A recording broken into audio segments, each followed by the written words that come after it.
Are you part of a nonprofit organization, a youth group looking to raise cash for your cause? Stay tuned at the end of this video to learn how you can bring the action and excitement of the Millennium Wrestling Federation to your town live, featuring the superstars and legends of yesterday, today, and tomorrow.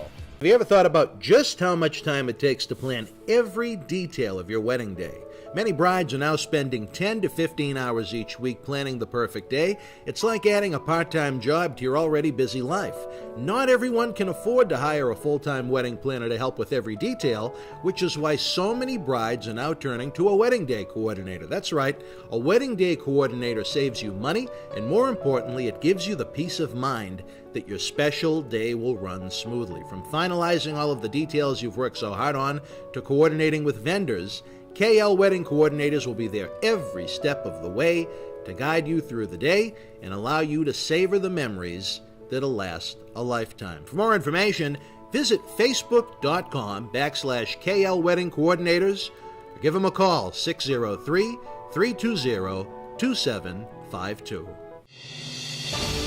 They're ready to take their rightful place amongst the literary greats. Who, you ask? The New Day!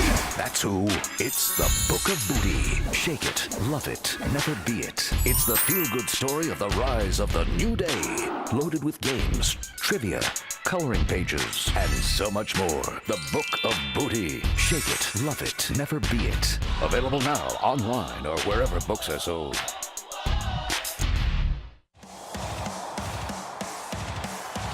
Portland on Saturday, October 20th. Burn it down! Experience WWE Live with an epic main event as Dean Ambrose returns to team up with Seth Rollins as they take on Dolph Ziggler and Drew McIntyre in a tag team match. Plus, the B-Team and the Revival collide for the Raw Tag Team Championship. And don't miss Finn Balor and many more. It's WWE Live in Portland, Saturday, October 20th. Tickets and VIP packages are available.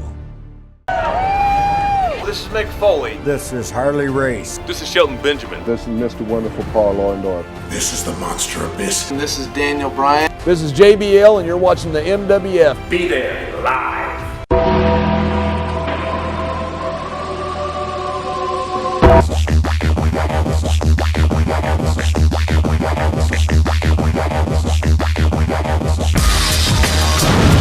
You know, this is the problem players have with the Boston media. Digging up old Instagram posts for 5 years ago, taking it totally out of context, and then ripping a guy who's probably close to winning the Triple Crown. This is what's wrong with Boston media. You can call David Price soft. I think he's soft too, but he has a point now. I mean, I was all team media. I'm team Eck on the Price stuff. But when you're talking about a post that JD Martinez made about supporting our Second Amendment, that wasn't a pro-Hitler post. That was saying, if you disarm your citizens, you're going to have a tyrannical leader and dictator who will do the most atrocious things like Adolf Hitler. There's nothing wrong with what he said, and now he has to apologize. You know, grow up, media. Stop being so outraged. Fake outrage. It's so intolerant and just looking to cause controversy. I mean, the team lost 3 games in a row, and that's the biggest controversy, so you need something, Boston media. I mean, talk about how the bullpen sucks. Talk about how Dave Dombrowski has a big payroll budget to manage, but talking about JD Martinez's post about the Second Amendment from 5 years ago, get over yourselves. You know, I'm done, but this is Sox Talk 50, and we are back.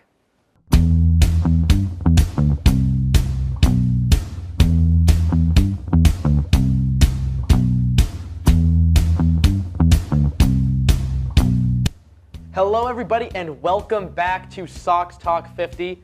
I am your host, Joe Spinoza, alongside Dan Marotti. I don't know what it is, Joe. It seems like you've calmed down a little bit. You're not sputtering as quickly as you were in the previous episodes. Well, you know, when I am in charge, I can take the reins like a very knowledgeable and calm conductor and lead us on the right path.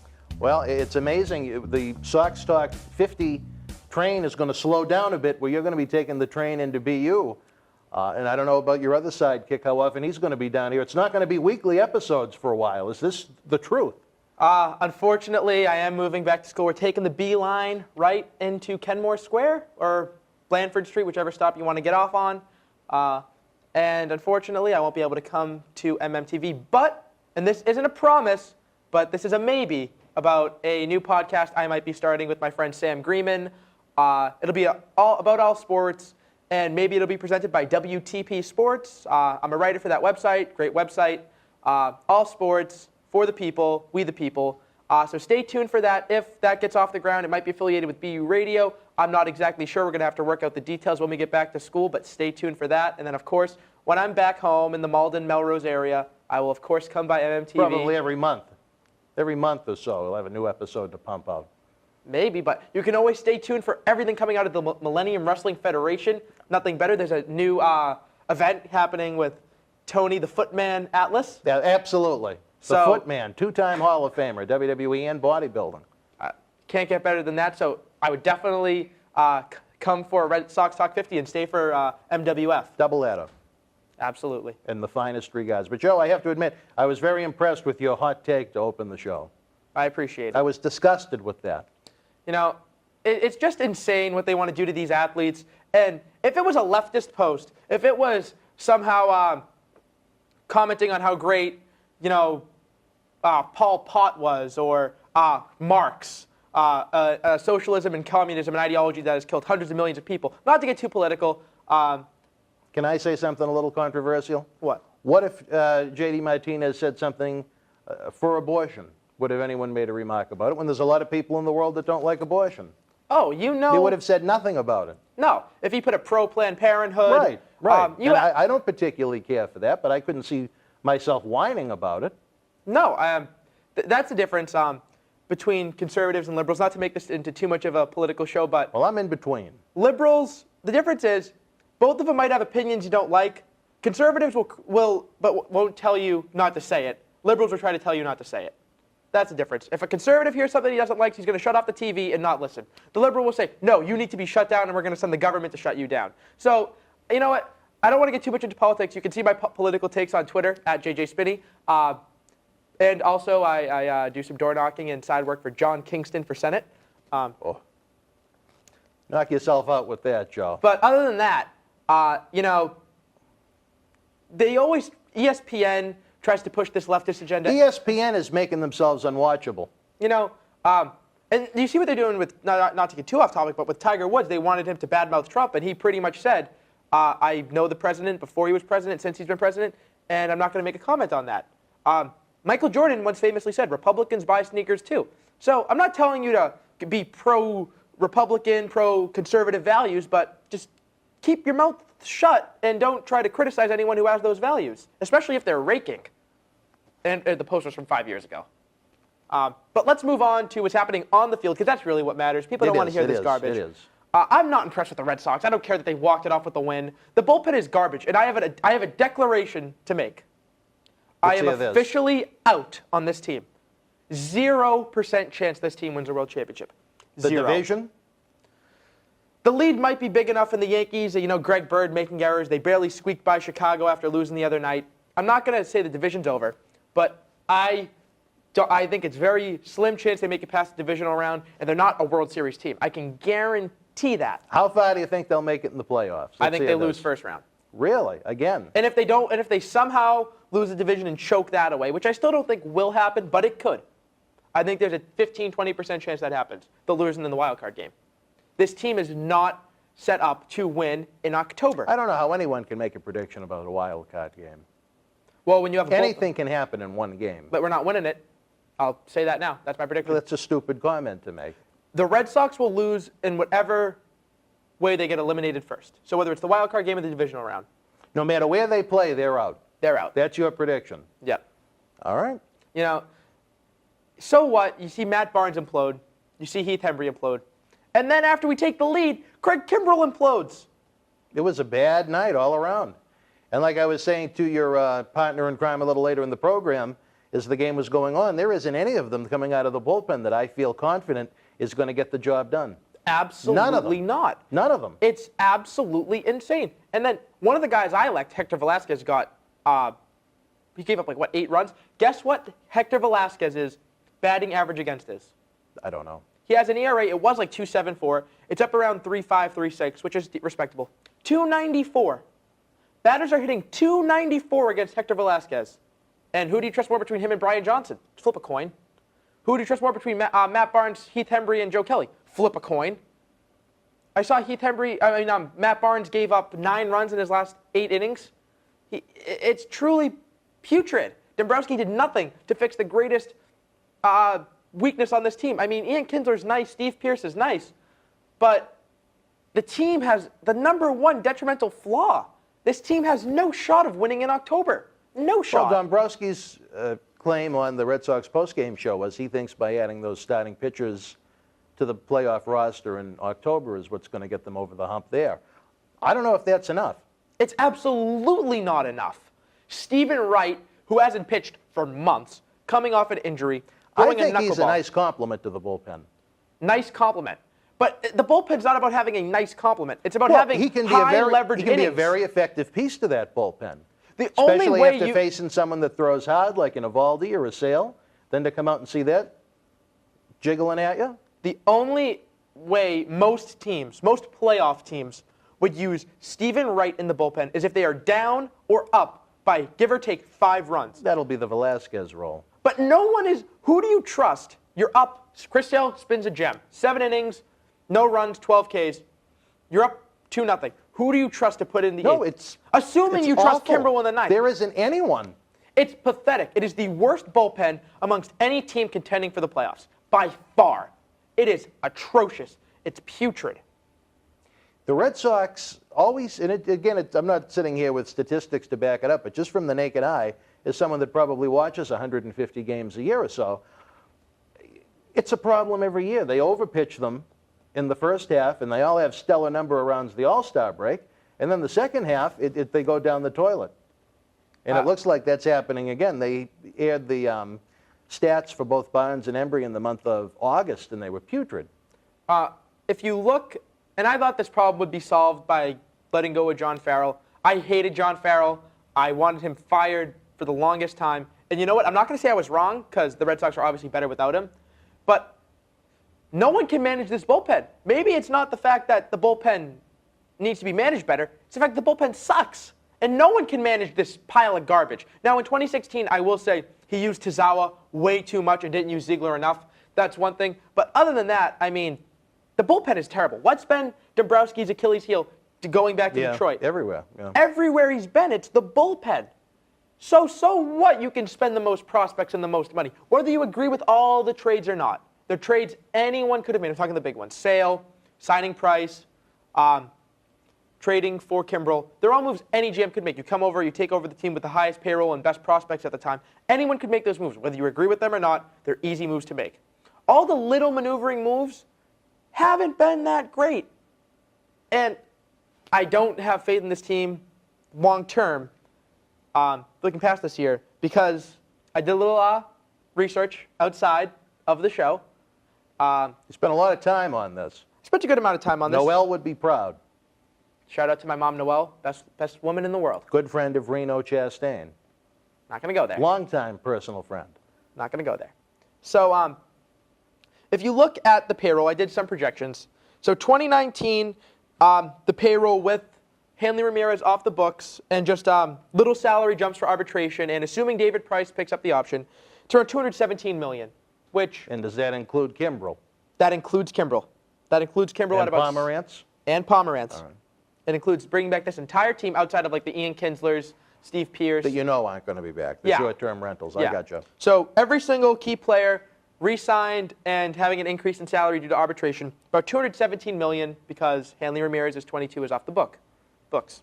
Great. Then you look past in 2020, and this is with Sandoval's $18 million off the books. And Pomeranz, I put him in at a 1-year, $5 million deal since he's been so bad. So that $5 million off the books. Nunez is $4 million off the books.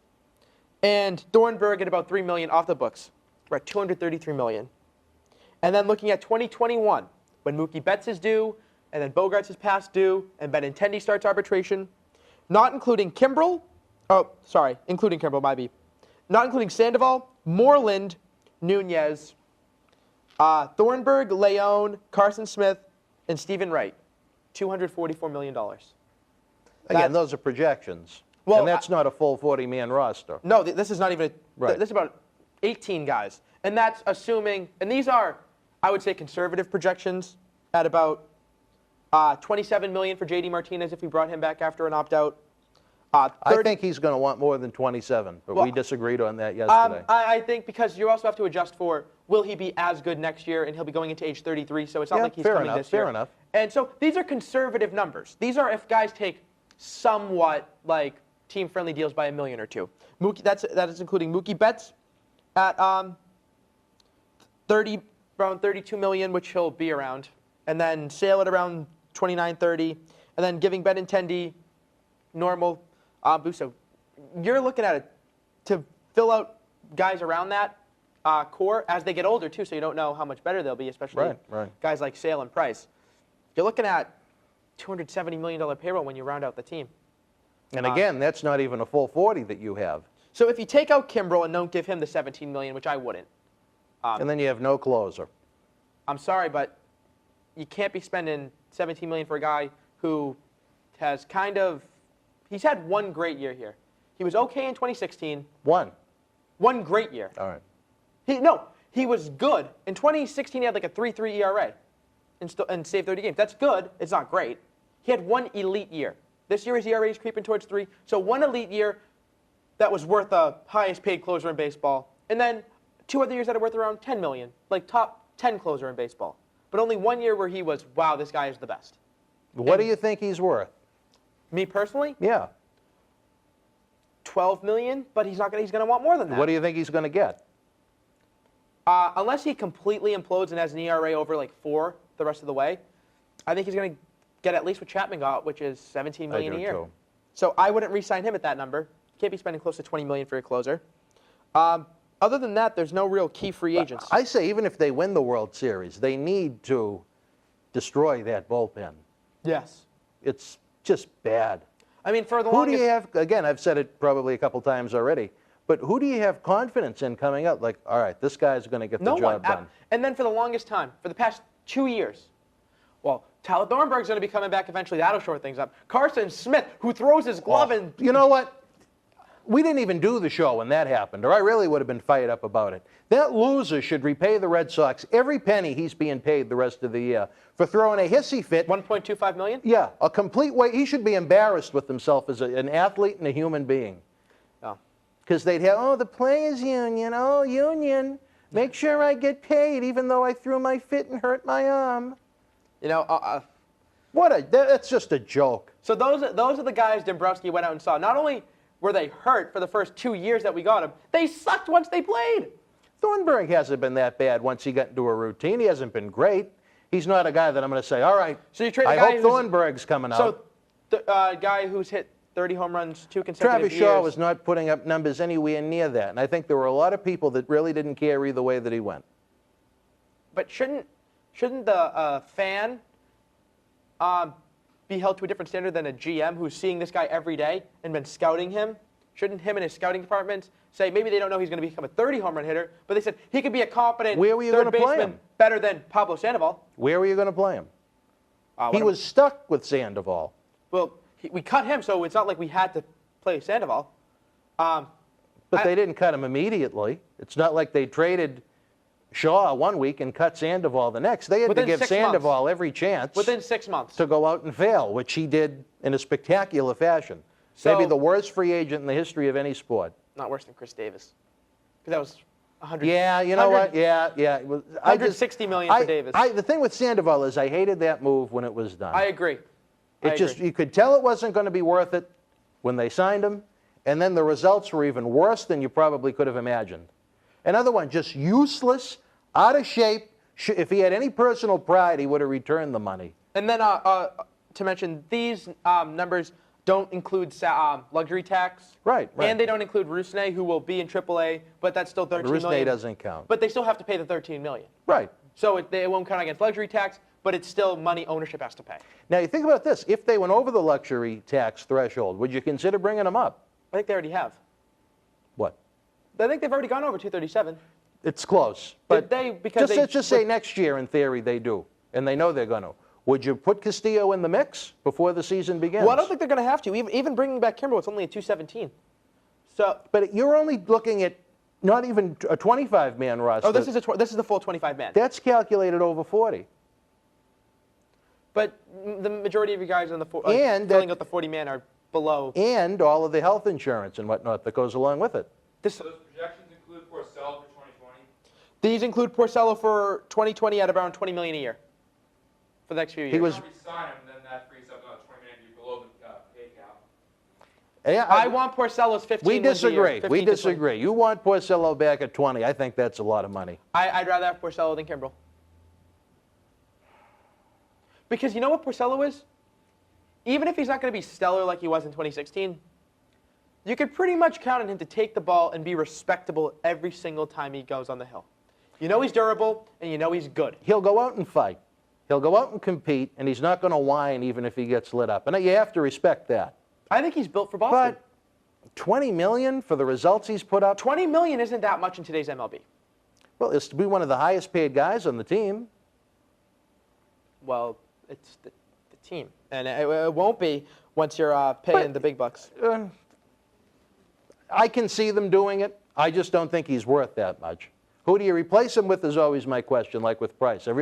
I'm not the world's biggest David Price fan, and I wouldn't cry if he left, but the question is, who do you replace him with? And who do you replace? We don't have. That's what I was just going to say. Michael Who would you Kopech replace? just got his first win of the year. We'll be hearing about this every episode. He's tremendous, throwing 100 miles an hour. Every episode we'll be hearing about that. Him and Margot. Manuel Margot, Yohan Moncada, Travis Shaw. Think about all these wonderful players that Dave Dombrowski pissed into the wind. You know what, Red Sox fans? Enjoy your 110 wins when you get lit up in the first round and get swept. Awesome. And then you watch some of your favorite players leave in free agency.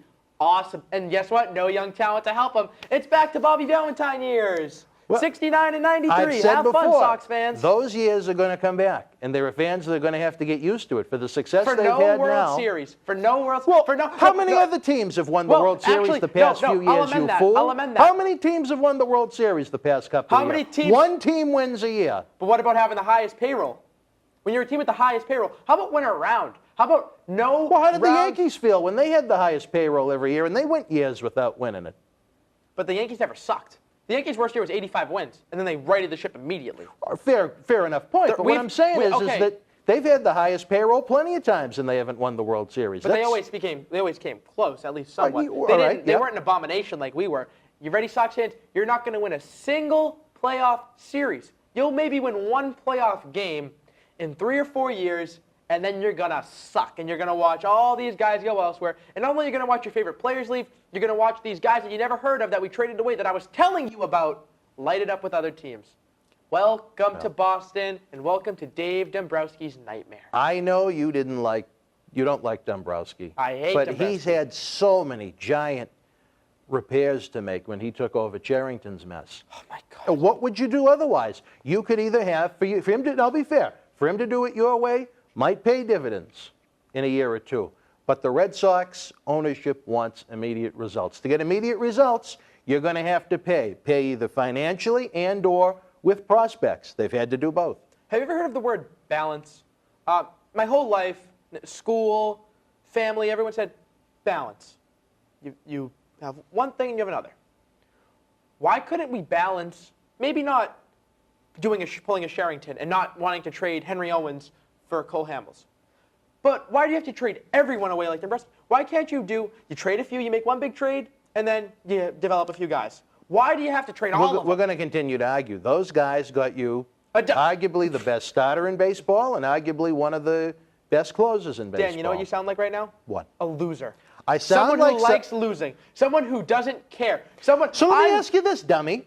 So the past couple of years when they've won the division, let's just say the Red Sox were 84 and 78. Who's going to be happy with that?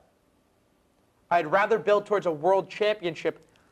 I'm not saying you're wrong. I'm talking about the people that own the team. They want immediate results because it's good for business and it's good for TV ratings. They're worried about and I'll agree with you here. They worry too much about what's going on in the present. They've really never had a great long-term vision, at least this decade. No. Yeah. And if you want to talk about TV ratings, why'd you hire that loser Dave O'Brien? Oh, you're just trying to get me started. I hate Dave O'Brien. I think you hate Dave O'Brien more than Quincy Rastani hates Reno Chastain. I hate Dave O'Brien more than most people hated Osama bin Laden on September 12th, 2001. I hate Dave O'Brien. And I'll say this, he might be a fine human being. He's maybe a nice guy. In Rye, New Hampshire? But in Rye, New Hampshire, he loves to talk about Rye and his wife Debbie and all his other bullshit. But he's destroyed my love of watching Red Sox games. When he gets started with some of those stats and how they're the win every day Red Sox and this and that, I want them to lose. And this is my favorite team going on 30 plus years I've been a fan. I can't stand him. He's ruined the experience for me. And then, well, let's send it down to Garen Austin. And she's just as bad with that squeaky voice, contributes nothing, adds nothing. In the post-game show, it's always, take us through that at bat. What does it say about this team? And then runs from the water. I wish they'd just drench her and just like the Wicked Witch, she'd just go away. And O'Brien, too. They make me sick. I came across, and it was enlightening for my brain, because I do have a lot of hate towards these NESN broadcasts. But I tuned into, I can't even tell you who was playing, but Eckersley was on TBS with Don Orsillo a couple of years back. Oh, in the playoffs? And no. This was a regular season game a couple of weeks ago, I meant to say. Oh. And they talked about the baseball game. They had fun while talking about the baseball game. It wasn't Dave O'Brien reading page after page after page of these boring stats that no one cares about, like it's the NASDAQ board in Times Square. I hate Dave O'Brien. I hate his lisp. He might have been good for the radio.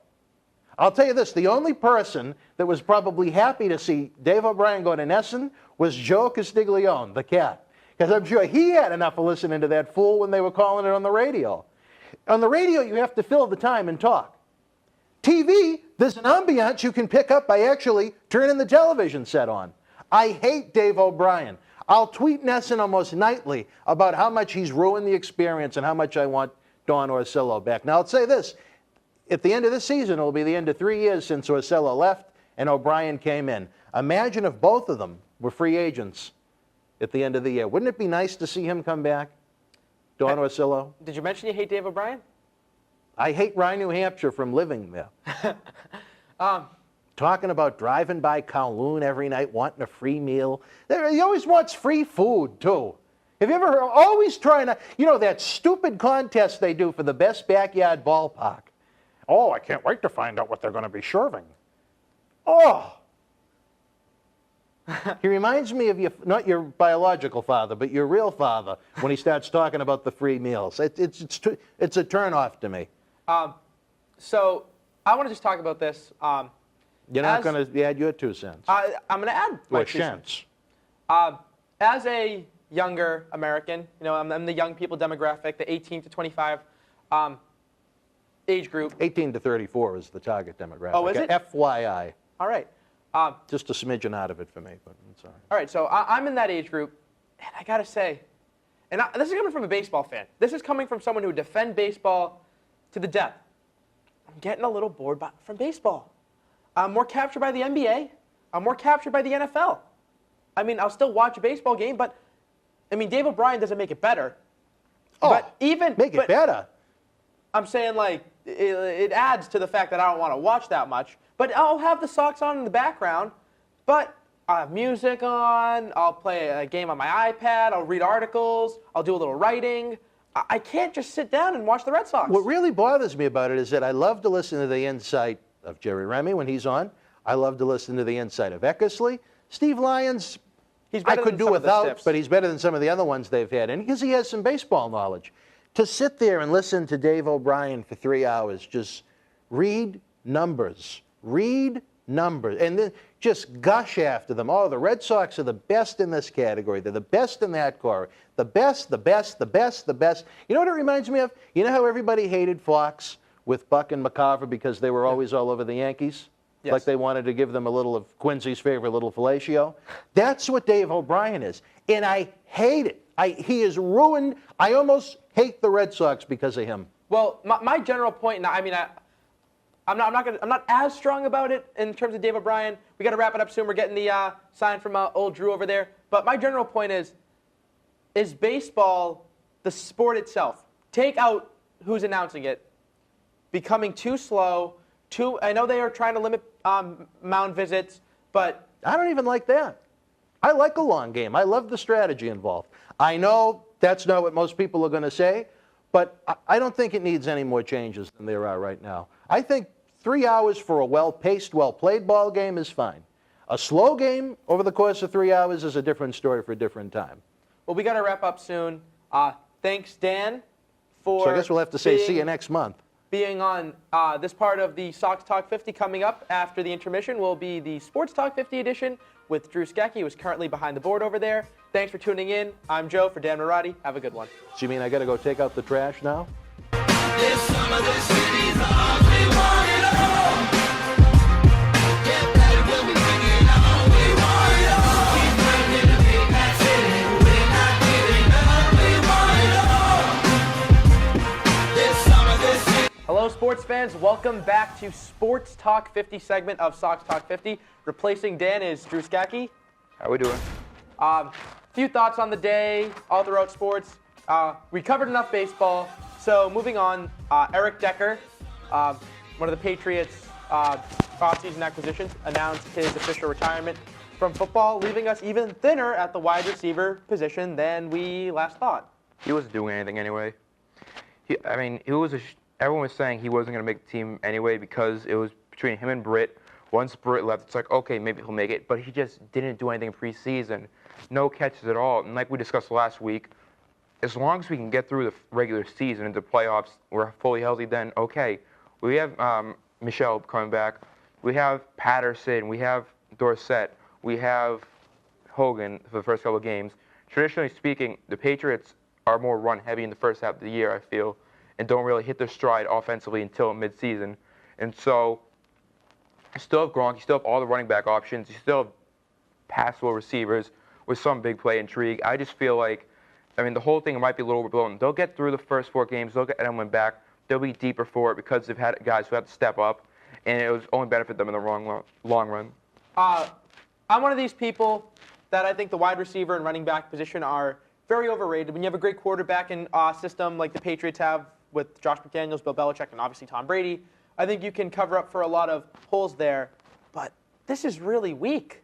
Mike Reese had a tweet mentioning Golden Tate. I think he would look awesome for the Patriots. Des Bryant still out there. They would have signed him by now. Troy Brown mentioned Jeremy Maclin in a tweet. Not sure if that's just speculation or informed speculation. I thought he retired. I'm not sure if he's officially retired, but I don't know. I don't know. Why not bring him in? I know it's close, but without Edelman for the first 4 weeks, you have Chris Hogan, Philip Dorsett. I like him. Cordarrelle Patterson. Yeah. Cordero Patterson, Riley McCarron, Braxton Berrios, and Matthew Slater. McCarron's going to make the roster. Berrios, I feel he's going to get practice squatted. Same with maybe one of the Hollister, whoever's not the tight end one. Just as a whole, it's probably going to run with 4 receivers, not including Slater. I feel like they're going to go thinner there and load up another position like running back and maybe hold off on the Hill or Gillislee debate until a couple weeks into the season. Probably not for cap reasons, but then there's always cap casualties too. You saw it last year with Dorsett getting right before the season. A couple years ago too, they brought in Tim Wright and Dave Cut. So they're not afraid to bring in a receiver or a playmaker right before the season starts. So. And what do you think of, I was reading a Bleacher Report article about big name players who get cut, and they mentioned Jason McCourty. Do you think he makes the roster? I don't think it's as guaranteed as people are saying, considering he's been moved in safety to increase his versatility. I feel like he will make the roster just because of his relationship with Devin, and whatever he brings, leadership and tangible-wise, has to be better than, say, Jordan Richards, who may contribute on special teams, but do you want that or do you want a competent safety? When you can kill 2 birds with 1 stone, get a basically nickel or dime back guy who can play both positions versus someone on special teams. It really comes down to what Bill Belichick wants. I'm not Bill Belichick. I'll question him on some moves, but when it comes to back of the roster, I trust him. Like we said last week, not to just regurgitate everything that was said on last show, the Patriots are good and the AFC sucks. So we're pretty much guaranteed. I mean, at worst, 11-5, but most likely 12-4 or better. We're going to win the division. We're going to at least probably go to the AFC Championship game after the March of the Tomato Cans and the bye. So there's not too much to worry about yet, but we're asking a lot of 41-year-old Tom Brady. And could this be Bill Belichick trying to get at him, saying, all right, you think you're so good? We're going to hand you crap. No. And see what you can do. No, but speaking of Brady, there's a report from a John Lynch couple that he confirmed basically that he tried to get Brady before he even tried to acquire Garoppolo. My question is, would you accept a trade of, say, a Rick Armstead or DeForest Buckner and 2 first and 3 seconds for Brady? Or 2 first, 2 seconds. Do we still have Garoppolo? You have Garoppolo, you get 2 first, 2 seconds. Oh, in a second, I would take that trade yesterday. Exactly. I would take one of those guys and 1 first. Exactly. Well, that's pushing it. Probably 2 first and 1 of those guys I do it for. But I'm just saying, Brady, they could have traded him. They had a chance. And honestly, I feel like that's a trade the Niners would have said. So that speaks more to Kraft stepping in there and the whole thing. So I thought that would be more of a hot take than it was, obviously. But I think it was more tongue-in-cheek. I really think that if you press John Lynch about it, he'd rather have Jimmy Garoppolo. I'd rather have Tom Brady in, like, for 1 season. In a nutshell, right now, I'd rather Tom Brady and Garoppolo. If you're talking about 4 or 5 years from now. What are you building for if you're the 49ers? You have Brady with C.J. Bearhart, whatever his name is. C.J. Beathard. Beathard, yeah. You got him, make him the next great quarterback, segue into the next great 49ers dynasty. I mean, the 49ers at the time are like 1-8. What do you think they were building towards at the time? I mean, that season was unsalvageable.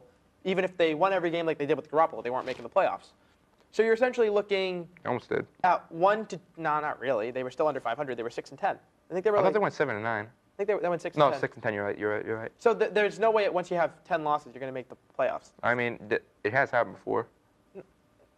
If you looked at the NFC standings, they were pretty much mathematically eliminated. No, I know. I'm just saying that has happened before in like the 90s. I'm pretty sure. All right, but keeping up with backup quarterbacks. How about Teddy Bridgewater getting traded today? To the Saints. To the Saints for a 3rd-round pick. Nice pickup. Was it a 3rd rounder? It was a 3rd rounder. Jets paid him a $1 million signing bonus, traded him to the Saints. A little more economic than $16 million for 2nd rounder. Browns did last year in the infamous Brock Osweiler trade. But that's another guy off the board. How soon do you think it's going to be until Kaepernick gets signed, if he does? Kaepernick's not getting signed. I don't want him signed. I mean, He's honestly, a disgrace. I don't think it's as much a disgrace as it was. Obviously, there's better ways of going about it, but I feel like the NFL made the issue far worse than it had to be. I mean, the whole thing started with like social justice or just trying to bring awareness. How do you get awareness to something? By doing something radical. That's the only way. If you could set it in like a news conference, no one's remember that. If you do something radical like that, you get people to remember at least talking. That's all he wanted. You already have guys like Chris Long who you've had. You have Devin McCourty, he's one of your captains for years now, who's right up there, just not as outspoken and vocal about it. I feasibly could see if Kraft wasn't so. He was deposed in the investigation, I'm pretty sure. If he wasn't there, I would say Kaepernick would get signed. Now, I mean, you're looking at a lot of teams. Jacksonville, I can see him going in there fitting well. Denver had an offer to him last couple off seasons, and pulled it after he refused to sign with them and said he didn't have any offers. So, I mean, if that didn't happen, he could have gone there and probably had success too. But he's not worth my time. I don't want to discuss Colin Kaepernick. He made his bed. He has to lie in it. He's made enough money. So one of the few guys who actually put his money where his mouth was and donated a lot of it. Love him or hate him, you have to admit he has convictions and he stands for them. And he hates America. So moving on to the National Basketball Association. A lot of heated debates. Do you think that the Boston Celtics can beat the Golden State Warriors? They're the favorites to win the Eastern Conference. What % chance, if you had to ballpark? If they go in the finals, I can see them going 6 or 7 games minimum. But what % chance do you give them of actually winning 4 out of 7 games against Golden State? 40, 45. That's ridiculous.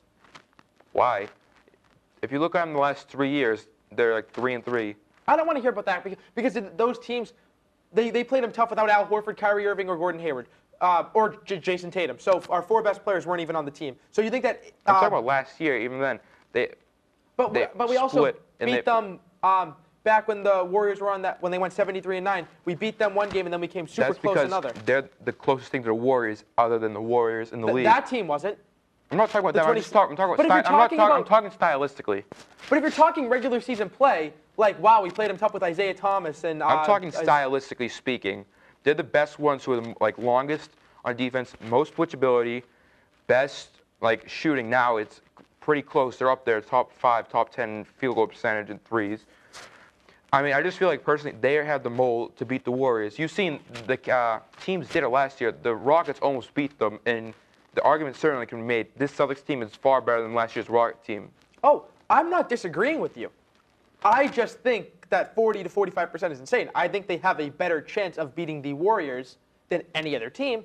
I'd put it at about 30%. I'd say 30% chance they could beat the Warriors in a 7-game series. I think it'll be 6 or 7 games, but to actually win the series, 30%. Once you get in the series, anything happens. Yeah, it's a crapshoot at that point. Not in basketball. Most sports, yes. Baseball, yes. Absolutely hockey. Football's obviously one game. Basketball, it's far less so, but it's still like... That's why I put 30%. 30%. Maybe I'll go 33 I mean, the Cavs were a 4 seed, and they looked awful throughout the regular season. They made it the championship. Well, that's... They had LeBron, but still. You knew they were taking games off. I mean, you're saying the first half of the year they were taking games off? The Cavs, yes, they were taking games off. They were like 19 and 21 for a stretch. That's why they had to like trade the entire team, right? Exactly, because they had Isaiah Thomas who was ruining the team. Veterans minimum, yeah. One of the most green teamers. Sorry, you lost that debate. Last week we were talking about the anniversary of the Kyrie trade. I love going through those tweets. Oh, Celtics gave up a star for someone who's maybe not even as good. So stupid, but other than that, Western Conference, who do you think, assuming the Warriors make it, who do you think is the other team to make the Western Conference Finals? I think the Rockets are going to be a 3 seed in there. Lakers probably going to be lower down there. So think about it. Assuming, let's see how all the play. Actually, no, Pelicans don't have anyone left. There are 10 teams. I know. I'm like going through my head now. The Thunder, pretty much. I mean, they're good. I see them getting into the semis. I'm trying to think about who can get in the conference championship right now. I'd say. I mean, I feel like there's about like 3 or 4 teams. It's like the Warriors, and then there's like 3 or 4 teams that are all right there, and it could be anyone. It's just how the bracket works. I agree. Whoever plays the Warriors, obviously, in the first or second round is going to lose. So let's just go through now. Warriors play the 8th seed. 8th seed, let's be either LeBron or. Oh, they're not the 8th seed. No, I'm not there. I'm saying it's either LeBron or say, not Sacramento, not Clippers. Oh, Salt Lake. And Utah? I feel like, yeah. There are 10 teams who could legitimately make the playoffs next year. Agreed. The Wolves will probably be up in there. Who else? am I thinking? Oh, the Blazers. The Blazers. I can see the Blazers. I can see them being something like a 6 seed. I think they're going to miss the playoffs. They're in. There's like 4 tiers. The Warriors, elite, fringe playoffs, and then bottom sellers. I think it couldn't be more apparent considering like each thing has about 3 or 5 teams, which is about a quarter of them. As soon as we get off the air, I'm going to remember what team I'm forgetting. Oh, well, if you want to go through the 10 teams, I'll rattle them off. You have Warriors, I'm trying to remember Rockets, Blazers with the 3 seed, but yeah, they're going to fall down. Pelicans, I feel, are going to fall. 4 was the Thunder, 5 was the Jazz, 6 was the Pelicans, 7 was the Spurs, and they're going to be better than last year because. Spurs, that's who I was forgetting. And Spurs, then 8, I feel like honestly, the Spurs could steal like a 2 or 3 seed. Just because you can't count them out. You have another superstar with Pop. They did that without a superstar. Wait, what? Superstar? Who's a superstar? DeRozan. DeRozan's not a superstar. He's a star. DeRozan? Superstar? Superstar's top 5, stars top 10, okay? No, superstar's top 10. Star is, I would say, top 30. If you're a top 25 to 30 player, you're a star. All-star. I'd say DeRozan's even with Gordon Hayward. I'll take Gordon Hayward, but that's still in the top. They're neck and neck. They're neck and neck. Would you agree with that? 15 to 25 region. Would you agree that Gordon Hayward and DeRozan are pretty much a wash? Because Gordon Hayward got injured, yes, but okay, if he wasn't, then no. So you're adding someone like that to a team that already was pretty decent without their best player. They got more experience. They got more players. Oh, I think they're going to win. I think if they win 50 honestly, games. I'd say the Spurs are the 2 seed and the Rockets are the 3 seed. Oh, don't count out the Mavericks either. They're not going to make the playoffs. There are 10 teams better than them in the West. If they were in the East, I'll say yes, because I love Doncic. I'm just DeAndre saying. Jordan's I mean, nice. they have a pretty good backcourt right now. Okay, but they're playing in the Western Conference. I'm just saying they could compete with the Lakers. I'm not saying they make the playoffs. I'm just saying a ninth or 10th seed in the West. I could see them doing that. Yeah, I mean, I agree. There's no cakewalk. I would say outside of the Kings. I mean, this Phoenix got a little better, but I think Phoenix and the Kings are the only bad teams in the West. The Clippers don't suck. The Clippers don't suck, but they're like in between them all. But I'm saying there's. Let's go through and rank the teams right now. I mean, I did my power rankings on WTP Sports. All right, let's give us a summary then. Warriors. Okay. I had the Lakers too, not because I think they're going to have the best record. No, just go by how do you think they'll be seeded by the end of the season? I'll go Warriors. I guess I'll still go Rockets, Thunder, Lakers, Spurs. Wait, Lakers is a 4 seed? Yeah. I have that much faith in LeBron, and I still wouldn't count them out making a major move. If they make someone else, okay, I'd see it. But as of now, they're in the 7 or 9 range in my mind. No, they're not missing the playoffs. The NBA won't allow them to miss the playoffs. That is true. NBA is rigged. I'm not going to go quite there, but I've certainly had conversations where I think the NBA could. A little too much coincidence. Yeah. Yeah. But I mean, not to even overlook the Jazz too. The Jazz, they're just unfortunate. If they're in the East, they'd be up there with the Celtics. There are 10 teams in the Western Conference who I think would legitimately be at least a top 4 seed. Oh yeah, 100%. But that doesn't mean we need to go through the whole reform because you saw with the tanking issues a couple of years ago. Having we need to reform tanking. Now it's not as much of an issue. That was more just a short-term thing, and people realize you can still get stars. You can get a Donovan Mitchell at 13. You can get other people later in the draft. It's just, I mean, however well you draft. I feel like that put a damper on it. Plus, there isn't as much of an infusion of talent as there was in 2014, 2015. So. And what do you think of this, though? This is an important part of the fact that conferences are aligned the way they are. The Celtics, as the best team in the East, presumably, they only have about 4 or 5 really tough teams they have to play, but they have about 6 or 7 absolute joke games. Atlanta, Brooklyn, even if they're all better, Atlanta, Brooklyn, Cleveland, the Knicks, the Hornets aren't good. So, and in the West, you're going up against very good teams every night. So by the time the finals come around, the Celtics have more wins than the Warriors, and Game 7 of that finals is played at home. That could make a huge difference. It could. But on the other token, it's like you play, 2/3 of your games against your own conference, a third against the other, give or take? Yeah, so, I mean, it's not like the West isn't reaping the benefits.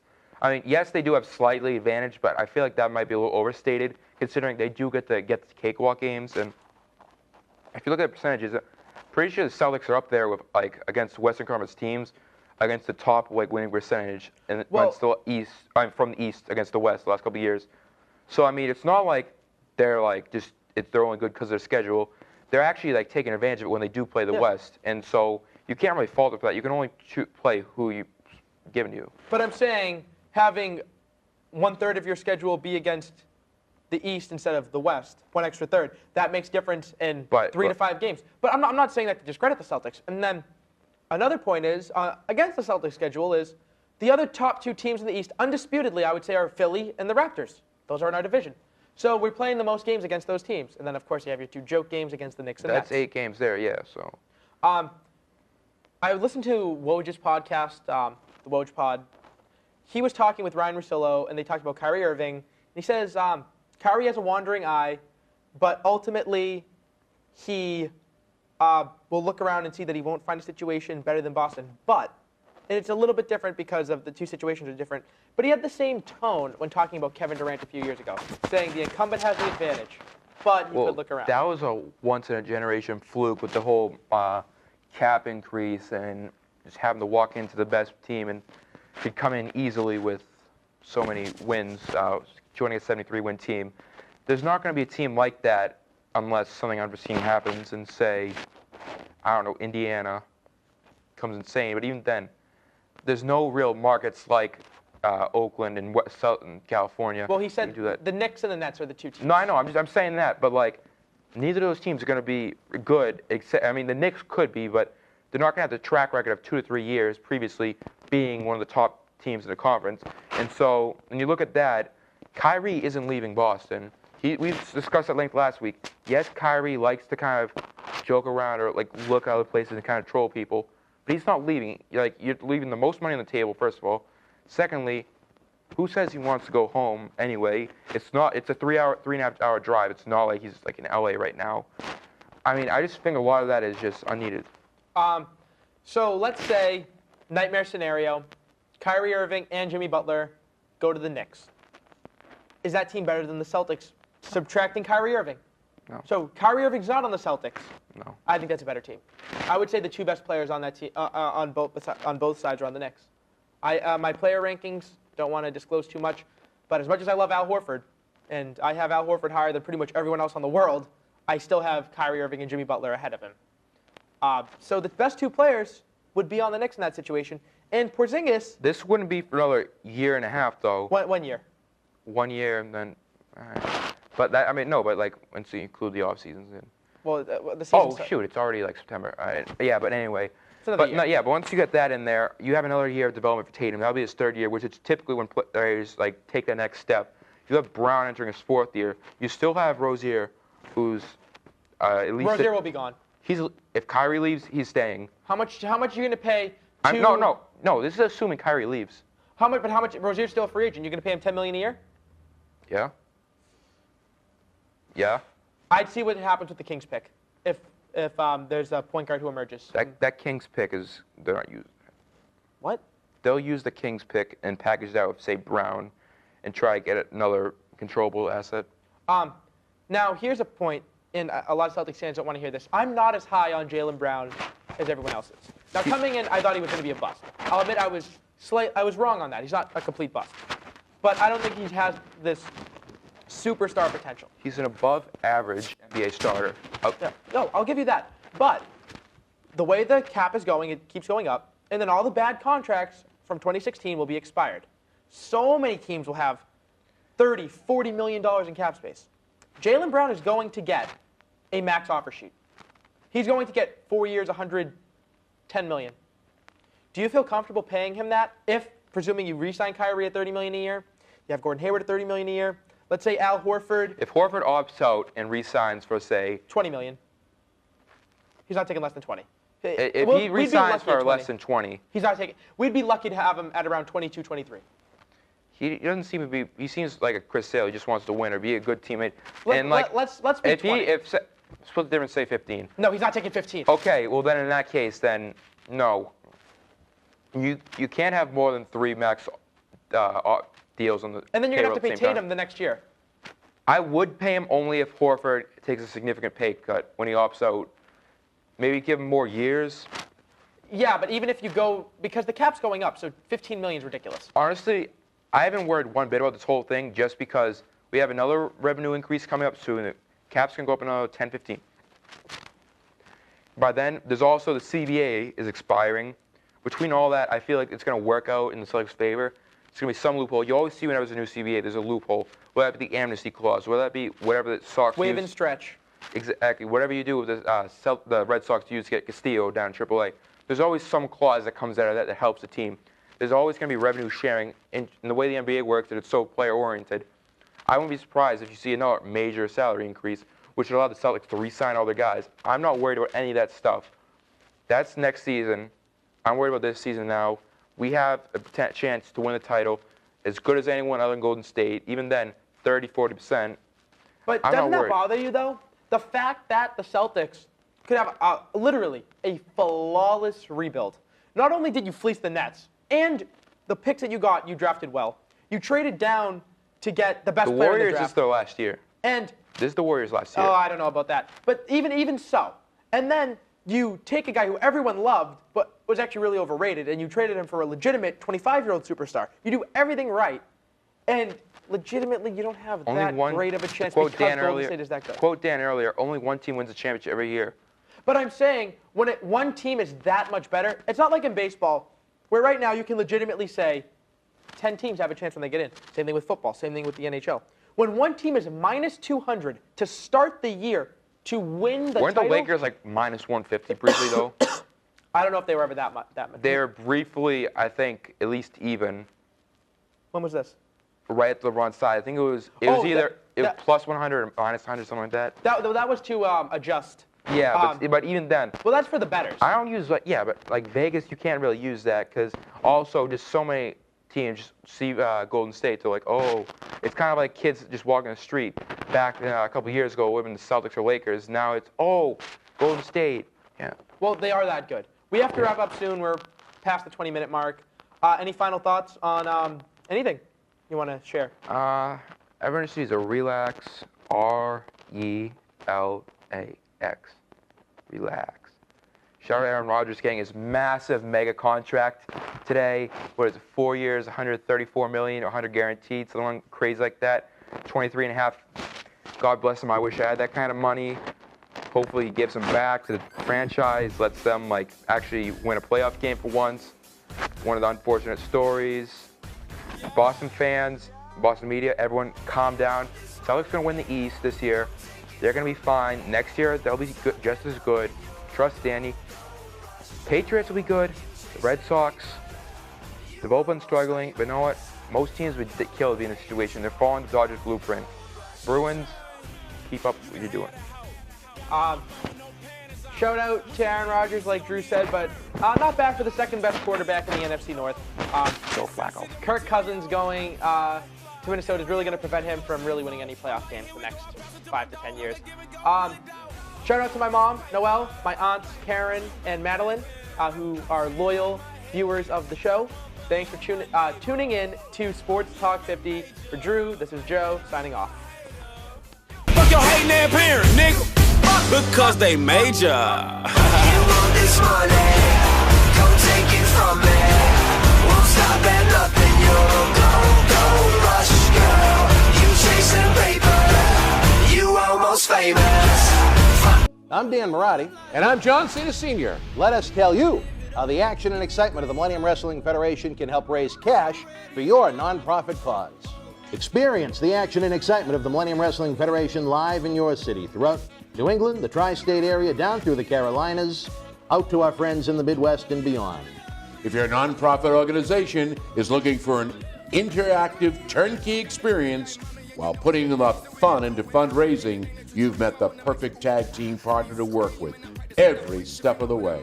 The MWF offers a variety of packages for groups of almost any size, from our live events at the Boston Garden, the Kowloon Entertainment Dining Complex, and the legendary Suffolk Downs, to high school gyms and function halls. We've presented live events everywhere and anywhere. Since 2001, the MWF's mission has been simple: keep the kids off the streets. Under the leadership of President David Reese, we bring the superstars of yesterday, today, and tomorrow to your town. Not for a wrestling show, but an event that features action-packed in-ring wrestling, autograph, pose photo opportunities, Q&A sessions, and so much more. It's the best of sports and entertainment. The week of your event, we can add on to the endeavor with anti-bullying campaigns, library meet and greet reads, youth sport concussion seminars, and more. Our live events are fit for fans of any age from 5 to 95. This fall is part of our new Kids Club program. We offer live event experiences exclusively for the youngest of fans. On the flip side, we can produce a tailor-made event for fans of an older demographic as well. We work with you every step of the way to get the word out to fans near and far on our local television offerings and to over 50,000 fans and growing on our social media platforms. Your success is our success. If your group has had enough of candy bar and wrapping paper sales and has the energy to team with our passionate fan base, bringing the NWF experience to your community is the answer to put smiles on faces while raising cash for your cause. Contact us today to get the ball rolling for your custom-made event that you'll want to bring back year after year to your community. Don't just take it from us. Here are the folks we've teamed up with in the past: